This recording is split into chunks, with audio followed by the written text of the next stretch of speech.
just cleaning up from our last class of the year. We do these mystery tea classes. They're free classes for our community. We do this once a month.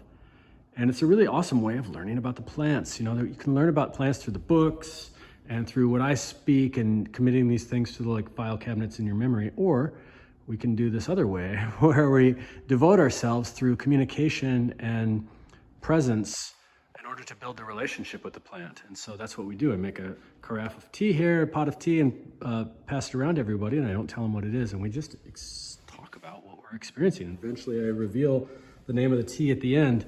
But I wanted to share with you some of the things that we learned about this plant.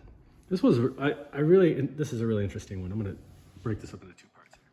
So this was really interesting because Cleavers to me is a archetypical remedy for Aquarius. Like it's got a lot of Aquarian qualities to it. So this kept coming up.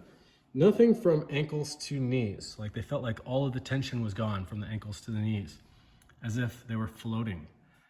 And that's the Aquarian part of the body. And I thought that's really weird because Aquarians just walk around as if they're floating. Somebody said, makes me feel like I'm sitting in tall grasses. Well, yeah, the goose grass it's called, and it's patches of cleavers that deers will use to give birth to their deer babies, which is why it's also known as a deer medicine in a Native American tradition. Sitting in tall grasses, but there's like an air and a wind and earthiness. Like there's this combination. I was like, oh, that's fixed air. That's fixed. That's totally Aquarius. I was thinking about pan, and somebody else said pandas, and that's a really crazy sync for me.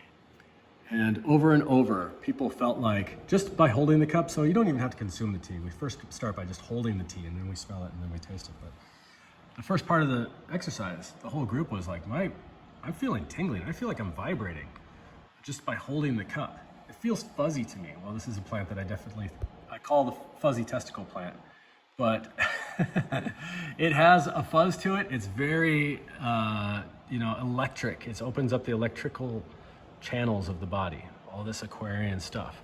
Very detoxifying, of course, to the kidneys and to the lymphatic system, but to me, it's a very, very important nervous system remedy. And you don't read about that a lot in the books. They don't talk about Cleavers as being a nervous system remedy, but we didn't learn about it through the books. We learned about it through sitting with this tea, and it spoke to our nervous system.